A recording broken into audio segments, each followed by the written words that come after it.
सकीना, देखें गेट पर कौन है? जी बाजी देखती हूँ।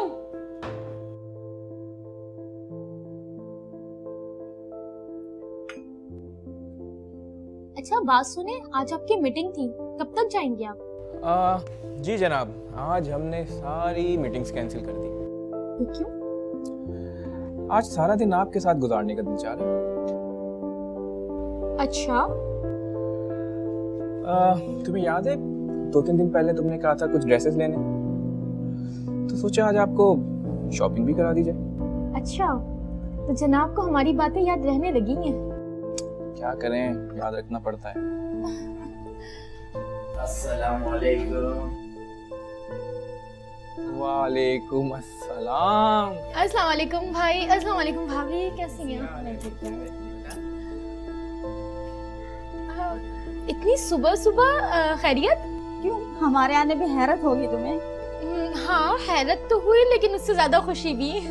अरे अनीस, तुम तो बैठो। नहीं जिया भाई, आज हम बैठने नहीं आए। अच्छा तो भाई फिर किस लिए आए हो? अनीस बिल्कुल ठीक कह रहे हैं। आज हम बैठने नहीं बल्कि आप लोगों को लेने के लिए आए हैं। लेने? वो क्यों? असल में हमारा पिकनिक का प्रोग्राम बन गया था, तो अनिला ने बोला जिया भाई और बाजी को भी साथ ले लेते हैं, मिल के एंजॉय करेंगे। तो जनाब आप मजे लेने के लिए हमें साथ ले जाना चाहते हो? बड़े मतलबी हो यार तुम तो। जिया छोड़े ना, अच्छा है हम सब मिलकर एंजॉय करेंगे ना। जी जनाब, आपके भाई और भाभी हैं तो इनकार की तो गुंजाइश होती नहीं है। अच्छा बैठो, नाश्ता तो करो यार। नहीं भाई, बिल्कुल गुंजाइश नहीं है, नाश्ता हम करके आए। चलो फिर अंदर चल के बात करते हैं। हाँ आइए।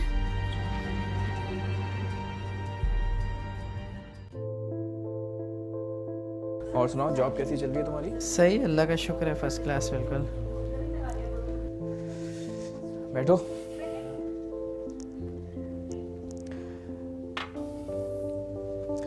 वैसे तुम लोग आए किस में हो?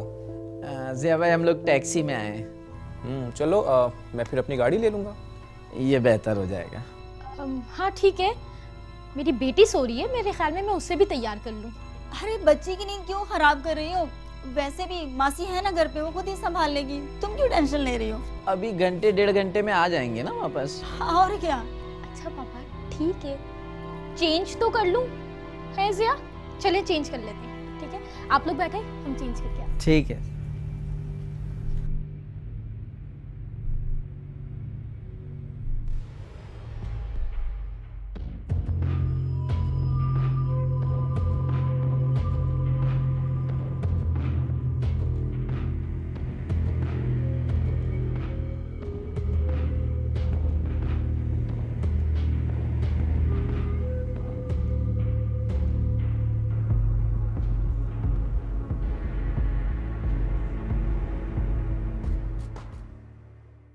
देखो आसिफ, ये केस एसपी साहब। सर प्लीज, खुदा की वास्ते मेरी मदद कीजिए सर। सर उसने जिया को मार दिया सर, मेरी आंखों के सामने उसने मेरे जिया को मार दिया। क्या हुआ बीबी, और कौन है ये जिया? जिया, जिया मेरा शौहर है और मेरे भाई ने जिया को मार दिया। देखें बीबी, आप इत्मीनान से बैठें और तफसील से बताएं कि मसला क्या है आखिर। सर जिया मेरे शौहर है और मेरे भाई ने मेरी आंखों के सामने उनको चाकू मारकर मार दिया और मेरी भाभी ने मेरा गला दबाया। मैं बड़ी मुश्किलों से अपनी जान बचाकर यहाँ तक आई हूँ, खुदा के वास्ते मेरी मदद कीजिए। सगा भाई आपका? जी सगा भी और इकलौता भी। तो कोई लड़ाई झगड़ा या इख्तिलाफात? सर कुछ भी नहीं, बल्कि दोनों खुशी खुशी मेरे घर आए थे और उसके बाद। ऐसे यार तुम लोग भी बच्चों को भी ले लेते यार। हाँ ना सही बात है, बच्चों को भी ले लेते ना, अच्छा रहता। बच्चे सो रहे थे तो उठाना मुनासिब नहीं समझा। वैसे यार ये तुम लोगों को अचानक पिकनिक की क्या सूझी? अचानक कहाँ जिया भाई, कितने दिन से प्रोग्राम बना रहे थे, टाइम ही नहीं मिल पा रहा था। अरे आज भी बाजी को लेकर आना था, इसलिए ले आए हैं ये। आफ्टर ऑल भाई है मेरे, मेरा ख्याल नहीं रखेंगे तो किसका रखेंगे। अच्छा यार, जितना एंजॉय कर लो, वरना उम्र गुजरने का तो पता ही नहीं चलता। जिया भाई आपके इंश्योरेंस हुआ है? अरे ना बाबा ना, इंश्योरेंस लेने के लिए मरना पड़ता है और मेरा फिलहाल मरने का कोई इरादा नहीं।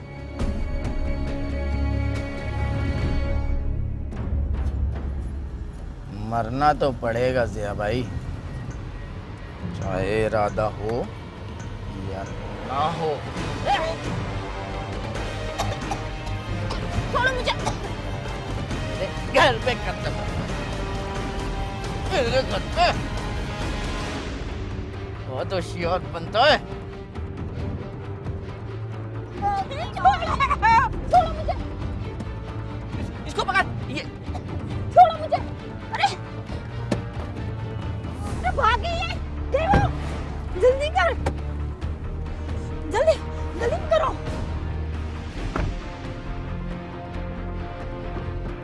इसको उतार कर, पकड़ पकड़ पकड़, इसकी टांगे पकड़, टांगे पकड़। पकड़ टांगे।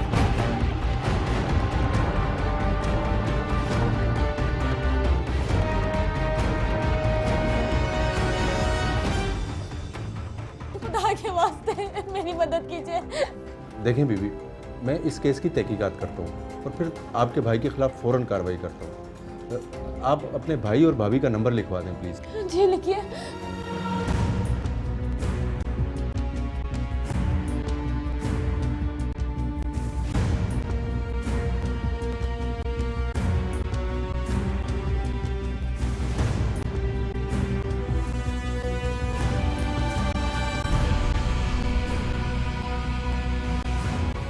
ठीक है बीबी, आप घर जाए, जैसे ही आपकी ज़रूरत होगी मैं आपको बुला लूँगा। आसिफ, इन्हें ज़रा छोड़ कर आओ बाहर तक।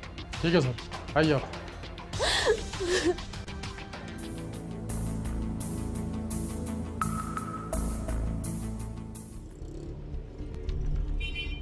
चीज़ें कितनी एक्सपेंसिव थी ना इनकी, हाँ पर अच्छी भी होती चीज़ें। सही थी। हाँ, पर जो हमने शर्ट ली है वो ज़्यादा अच्छी है। हाँ, सस्ती भी मिलती। सही। यार ये गाड़ी किसने लगा दी? अबे यार, चले बैठे देखते हैं, निकालने की कोशिश करते हैं, निकलती है नहीं।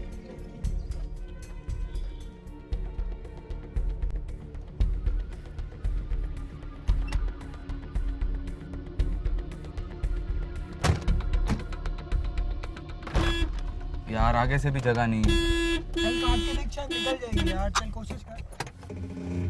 भाई, भाई साहब, हेलो, बाहर आ, जल्दी आ। ये देखे तो मर्डर हुआ। अबे ये तो लाश है, फोन कर पुलिस को, फोन कर।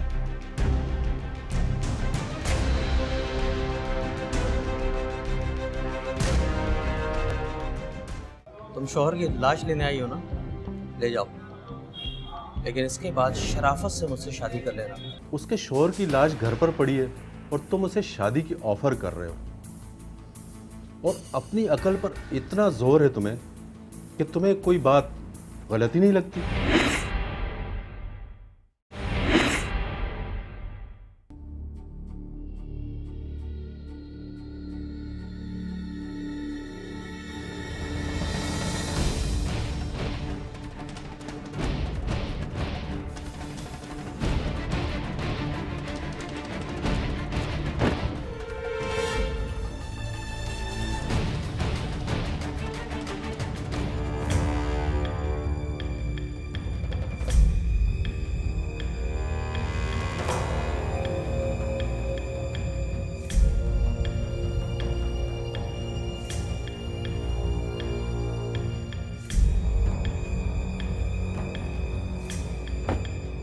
आप में से फ़ोन किसने किया था? सर मैंने किया था। आपको कैसे पता चला?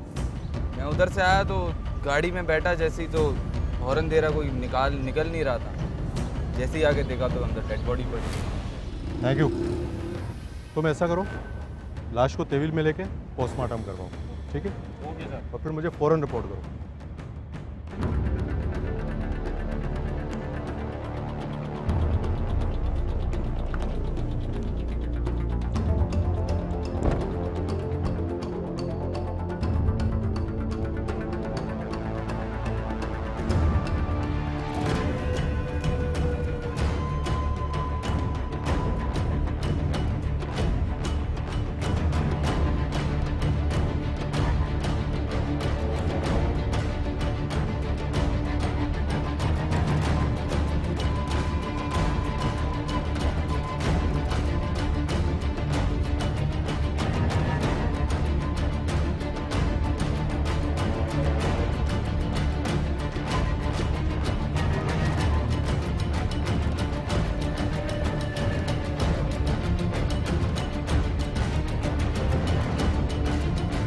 नाज़िमाबाद पुलिस स्टेशन को इत्तला मौसूल हुई थी कि डॉल्मेन मॉल के पास एक कार में किसी की लाश मौजूद है।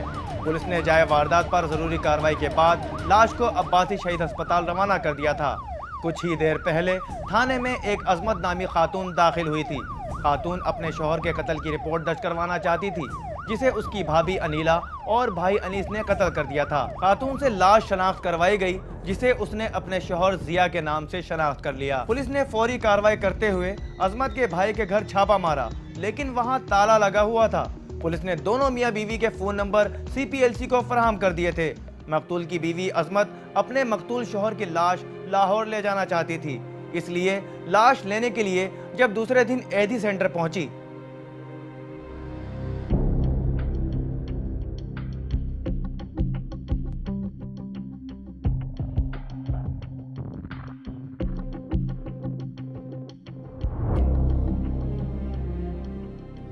हट जाओ मेरे रास्ते से।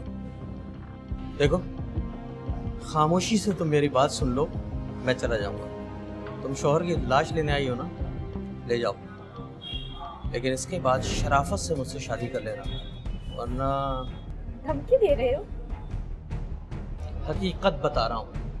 हट जाओ मेरे रास्ते से, वरना तुम्हारी असलियत मैं पुलिस को भी बता सकती हूँ। पुलिस, मुझे जो कहना था वो कह दिया, अब तुम जल्द सोच लेना।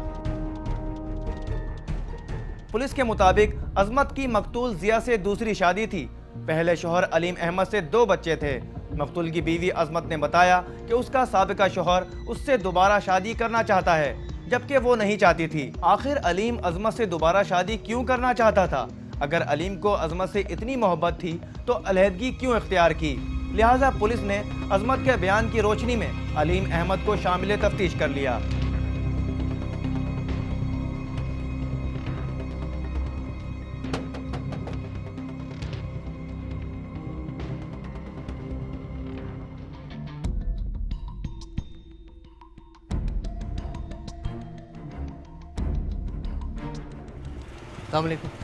वालेकुम सलाम। ऐसा ही आसिफ रहमान। जी, मैं समझा नहीं कुछ। समझाने के लिए तो आपको लेने आए। मगर क्यों? क्यों का जवाब भी वहीं मिल जाएगा। वारंट है आपके पास? अभी तो हम आपको सिर्फ बुलाने आए हैं। जब आपको गिरफ्तार करना होगा ना तो वारंट भी लेके आएंगे। आप सिर्फ ये बता दें कि आपने हमारे साथ चलना है या नहीं। आप रुकें, मैं घर में बता के आता हूँ। ठीक है, हम इंतज़ार कर रहे हैं। जी। सुना है तुमने अपनी साबका बीवी को दोबारा शादी की ऑफर की? हाँ, की है। इसमें कोई बुरी बात तो नहीं है? अगर धमकी के साथ अच्छी बात भी की जाए ना तो वो बुरी बन जाती है। धमकी? मैंने तो कोई धमकी नहीं दी। हाँ, अलबत्ता शादी की पेशकश ज़रूर की है, और मैं नहीं समझता कि इसमें कोई बुराई है। क्या बात है जनाब की, उसके शौहर की लाश घर पर पड़ी है और तुम उसे शादी की ऑफर कर रहे हो, और अपनी अकल पर इतना जोर है तुम्हें कि तुम्हें कोई बात गलती नहीं लगती। सर, अलीम साहब ने सोचा होगा कि पहले शादी कर लेते हैं, फिर मिलकर मैयत दफना देंगे, और शादी पर जो सेहरा बांधेंगे वही सेहरा बाद में खबर पर चढ़ा देंगे। आप लोग गलत समझ रहे हैं। उस तरह मिलने में मुझे आसानी थी, और शायद दोबारा वो मुझसे नहीं मिल सकती थी। जब इतनी मोहब्बत थी तो तलाक क्यों दी? मैंने तलाक नहीं दी थी, उसने खुद खुला ली थी। कोई तो वजह होगी। ये मेरा ज़ाती मामला है, और मैं किसी की बुराई करना नहीं चाहता। मिस्टर अलीम, ये अब तुम्हारा ज़ाती मसला नहीं है, अब इसमें किसी का खून शामिल हो चुका है, तुम्हें बताना ही पड़ेगा। दरअसल मैं एक रोज़ अपने एक दोस्त के साथ बाहर था।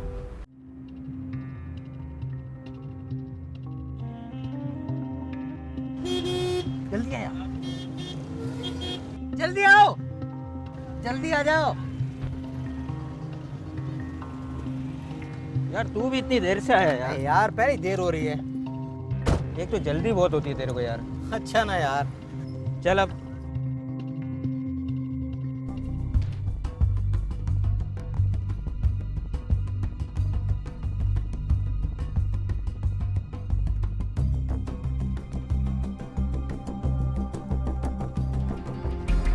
अबे चलना, बचपन वाली आदत गई नहीं क्या तेरी?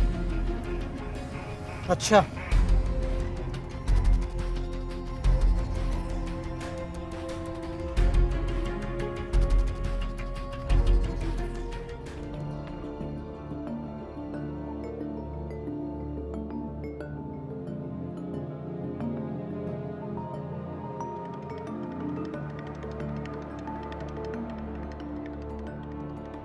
बेटा मामा कब गई थी? 12 बजे गई थी। कह रही थी कि बाजार जा रही हूँ, जल्दी आ जाऊंगी। और आप दोनों को अकेले छोड़ गए? नहीं पापा, मासी है ना।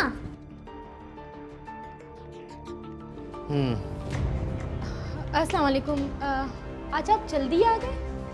और बेटा आप लोगों ने अभी तक अपना होमवर्क कंप्लीट नहीं किया? कर रहे हैं। कहाँ गई थी तुम? मार्केट गई थी? अभी तो गई थी। साहब माफ कर दो साहब, ऐसी गलती नहीं होगी साहब, मैंने कत्ल नहीं किया साहब। अपनी सफाई में तुम कुछ भी कहो, कत्ल तो तुमने किया है ना। तुम्हारे बच्चों का सोचते हुए मैंने अजमत से बात की है दोबारा शादी के लिए। अच्छा, तो फिर उसने क्या कहा? पछतावा तो उसे भी है, बच्चों का दुख उसे भी है।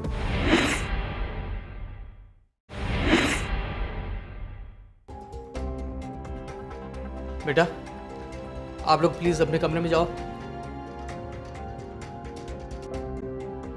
झूठ बोलती हो तुम, मैंने तुम्हें खुद देखा है किसी के साथ घूमते हुए। कौन था वो? वो जिया है, पुराना मिलने वाला है। पहले तो कभी इसका जिक्र नहीं किया तुमने। What do you mean? शक कर रहे हैं मुझ पर? शक नहीं, यकीन है मुझे तुम्हारे उसके साथ बेतकल्लुफी देकर। वो तो मेरे साथ दोस्त थे, खून का घूंट पी गया हूं मैं। ज्यादा चीखने और चिल्लाने की जरूरत नहीं है। अगर इतनी ही बुराई है मुझ में तो छोड़ क्यों नहीं देते मुझे? तलाक क्यों नहीं दे देते? क्या तलाक दे दूं तुझे ताकि तू उसके साथ रंगरलियां बनाती फिरे? तुम अगर मुझे तलाक नहीं दोगे तो मैं तुमसे खुला ले लूंगी, मगर तुम जैसे शक्की इंसान के साथ मैं एक पल नहीं रह सकती। सुना तुमने? जा रही हूं मैं। ठीक है, चली जाओ तुम। तुम्हारी जैसी औरत की जरूरत नहीं है मुझे। मेरे घर से जितनी जल्दी हो सके दफा हो जाओ मेरे घर से। फिर अजमत चली गई और अदालत में खुला के लिए दरखास्त दायर कर दी। तो फिर एक बेवफा औरत से दोबारा शादी की तड़प क्यों? सिर्फ अपने बच्चों की खातिर।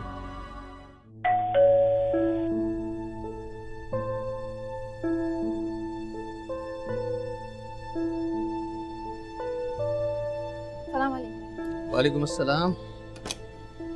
सोबिया की तबीयत कैसी है? अब बेहतर है। खाना खिला दिया था उसको? हाँ, वो मैंने खिला दिया था।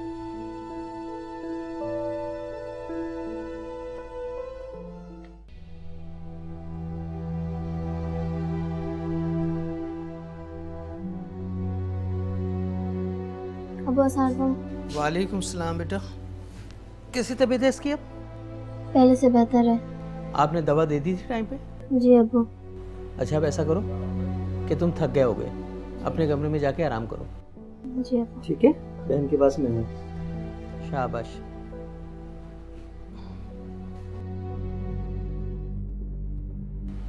बेटा कैसी तबीयत है आपकी? सर में बहुत दर्द है, मम्मी की बहुत याद आ रही है मुझे। अभी पापा आपका सर दबा देंगे, अभी ठीक हो जाओगे आप।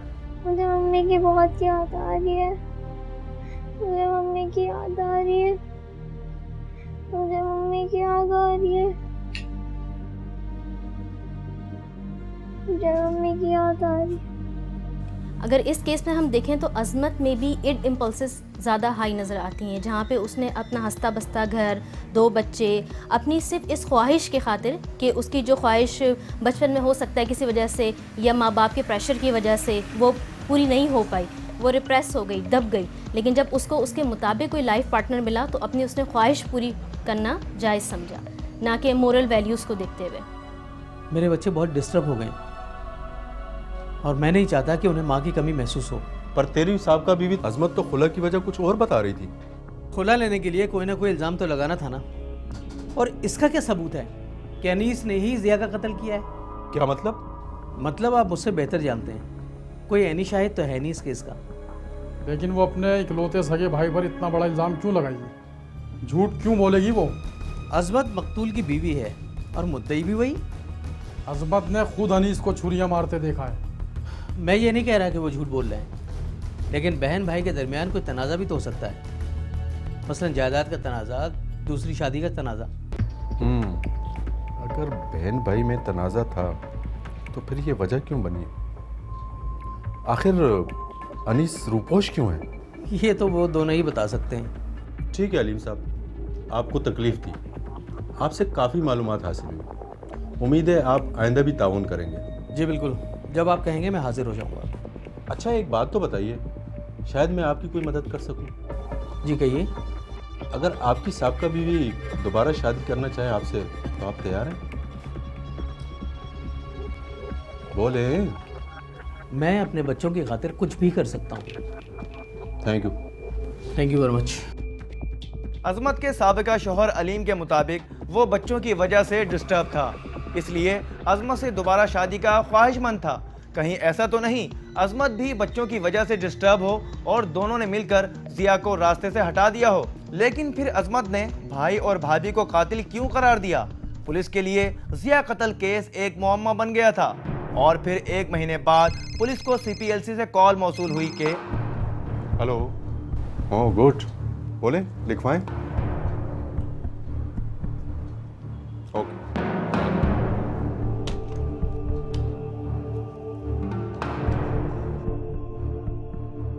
आसिफ, अनीला की लोकेशन ट्रेस हो गई है, फौरी कार्रवाई करनी है। एड्रेस नोट करो।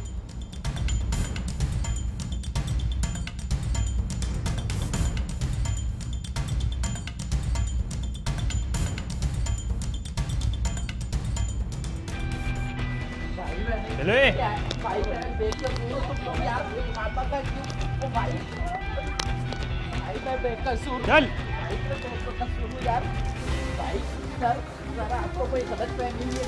बैठे गाड़ी में बैठ।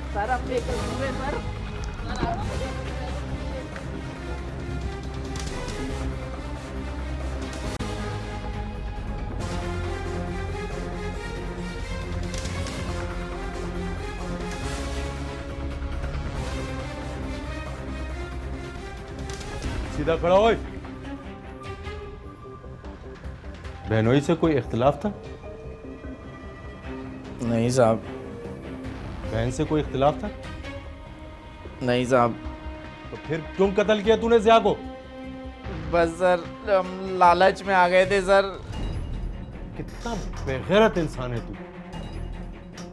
बहनोई को अपने हाथों से कत्ल कर दिया और बहन को बेवा। तू क्या समझता था कि तू छुप जाएगा? हम सोए हुए हैं यहाँ पर। नहीं सर, गलती हो गई सर, माफ कर दे सर। सर गलती हो गई है। हमसे बचने की सिर्फ एक ही जगह है और वो है कब्र, और कब्र में तुझे हम पहुंचाएंगे। नहीं साहब, माफ कर दे साहब, गलती हो गई साहब, माफ कर दे। और तू भी मिली हुई थी इसके साथ ना? साहब मैं बेकसूर हूँ साहब। वो माफी के काबिल नहीं है। शर्म आनी चाहिए तुम्हें। एक मासूम इंसान की जान ले ली तुमने और तुम कहते हो कि माफ कर दो। साहब माफ कर दो साहब, ऐसी गलती नहीं होगी साहब, मैंने कत्ल नहीं किया साहब। अपनी सफाई में तुम कुछ भी कहो, कत्ल तो तुमने किया है ना। फांसी तो तुम दोनों को चढ़ना है। नहीं साहब, नहीं साहब।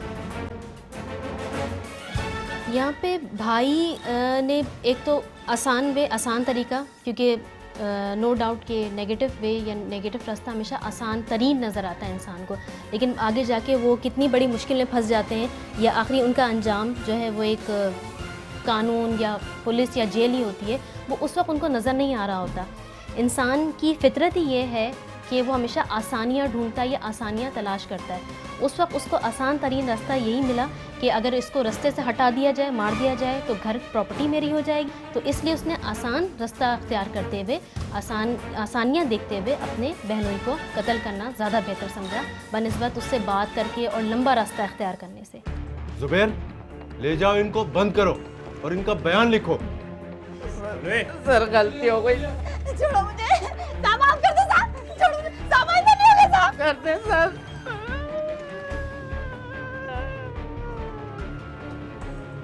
सर गवाह भी मिल गए और शवाहिद भी मुकम्मल है।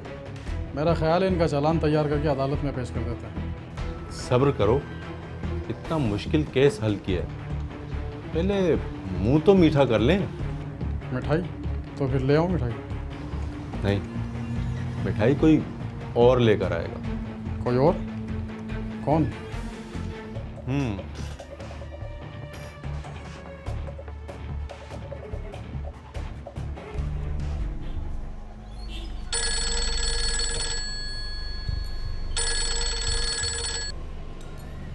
हेलो जी, कौन? इंस्पेक्टर शहरयार बात कर रहा हूँ। सर आप? अनीस गिरफ्तार हो गया? नहीं, अलबत्ता तुम्हारे लिए मेरे पास एक खुशखबरी है। खुशखबरी? हाँ, तुम्हारे बच्चों का सोचते हुए मैंने अजमत से बात की है दोबारा शादी के लिए। अच्छा, तो फिर उसने क्या कहा? पछतावा तो उसे भी है, बच्चों का दुख उसे भी है। तो सर क्या वो... सब बातें फोन पर ही पूछोगे क्या? सर आपका बहुत बहुत शुक्रिया, मैं आपका ये एहसान उम्र भर नहीं भूलूंगा। भूलने देंगे भी नहीं। और हाँ, अच्छी सी मिठाई अपने साथ लेते आना। सर जरूर जरूर, मैं भी हाजिर हुआ। ओके।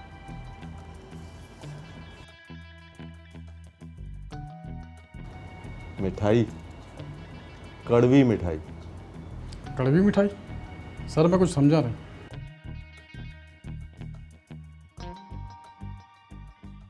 वैसे वो कह रहे थे कि अजमत ही काफ़ी परेशान है बच्चों को लेके। उन्हें कैसे पता? लो, उन दोनों की तो रोज़ ही फ़ोन पे बात होती है। तुम्हारी बहन भी खुश हो जाएगी अगर ऐसा कुछ हो गया तो।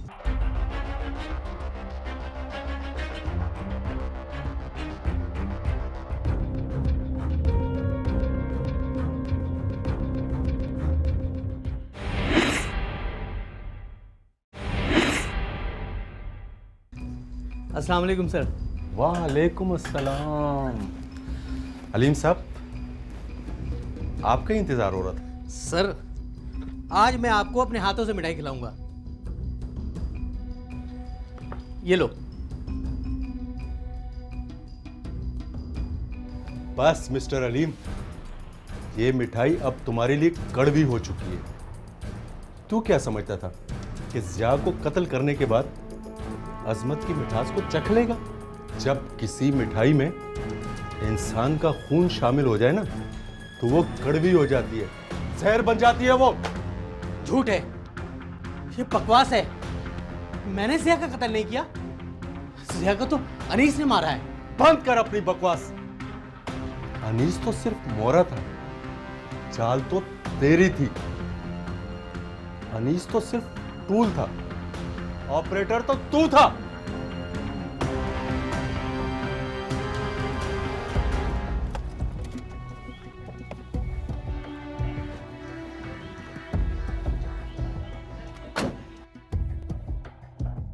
अलीम का अगर केस देखा जाए तो अलीम ने अपने बच्चों की मोहब्बत की हाथों मजबूर होते हुए ये अज़मत को वापस लाने का फ़ैसला किया।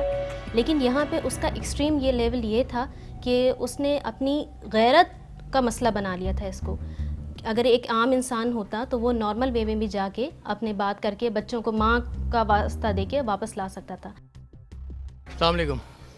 वालेकुम सलाम। अरे अलीम भाई, आप खैरियत है? सब ठीक ठाक? कुछ ज़रूरी बात करनी थी आपसे, अगर आपके पास थोड़ा सा वक्त हो तो। ठीक है, आइए।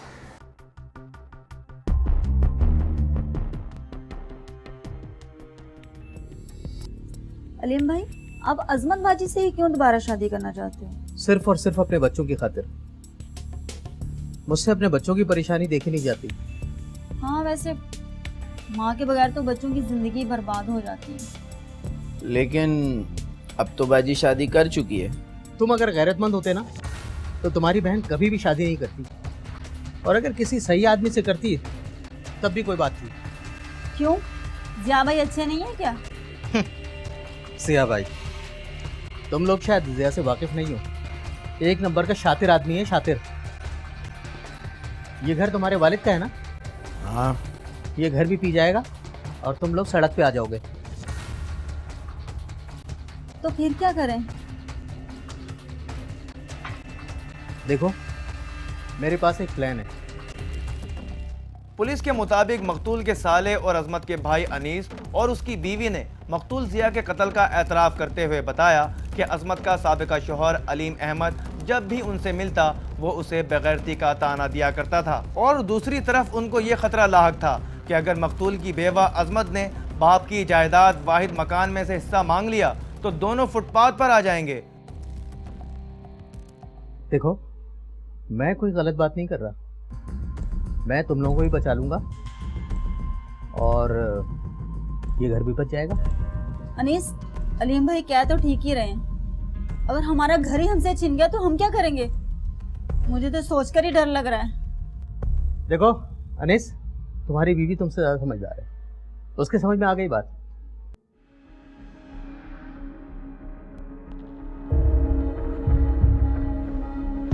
हाँ भाई, चाय ले आई।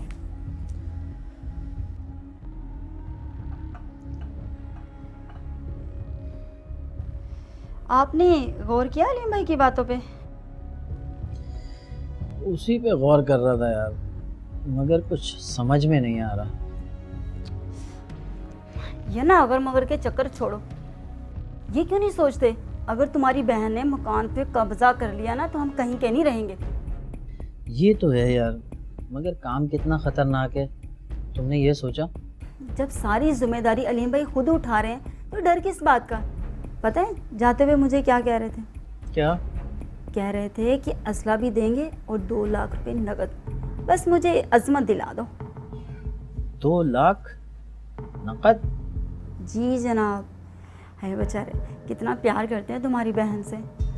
वैसे वो कह रहे थे कि अजमत भी काफ़ी परेशान है बच्चों को लेके।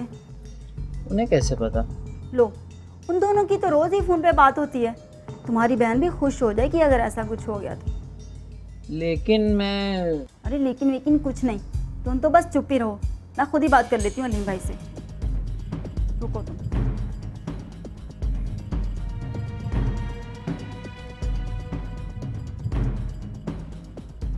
हेलो, अस्सलाम वालेकुम। तो इस केस में तो मेजर रोल फिर वाइफ का ही है। अगर भाई एक दफ़ा सिंपैथी शो भी करता अपनी बहन की तरफ, तो उसकी वाइफ ने साजिशों में या लालच में आके इतनी अंधी हो गई कि उसने भाई को ही बहन के ख़िलाफ़ कर दिया, और दौलत, जायदाद और लालच में आके उसने नेगेटिव रास्ता या शॉर्टकट लेने के लिए अपने शौहर को सजेस्ट किया। देखा जाए तो इसकी बीवी का काफ़ी इसमें मेजर रोल है, उसके दिमाग को भड़काने में, बरगलाने में और गलत रास्ता अख्तियार करने में, शॉर्टकट में। मुझे मालूम था कि जब तुम ठंडे दिल से सोचोगे तो मेरी बात ज़रूर समझ में आएगी तुम्हारे। अरे ये सब तो मेरा काम है, जो इनकी समझ में आ गया। अरे तुम तो बहुत समझदार हो।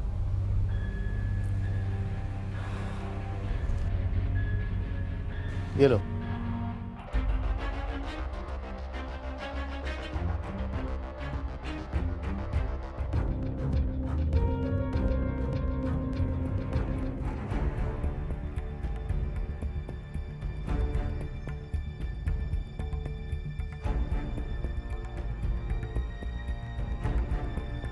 आओ मैं तुम लोगों को वहाँ तक ड्रॉप कर देता हूँ, क्या ख्याल है? चलें?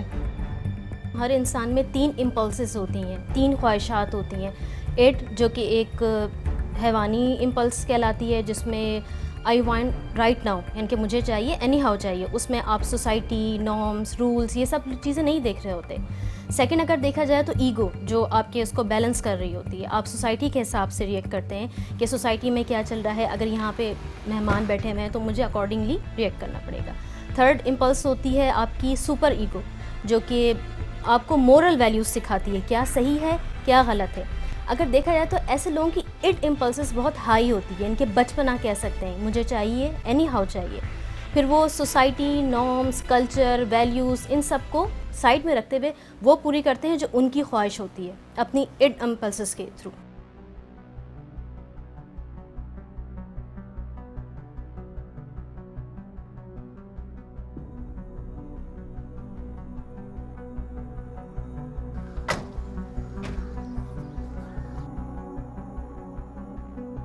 अनीस और अनीला, काम बहुत एहतियात से करना, ठीक है?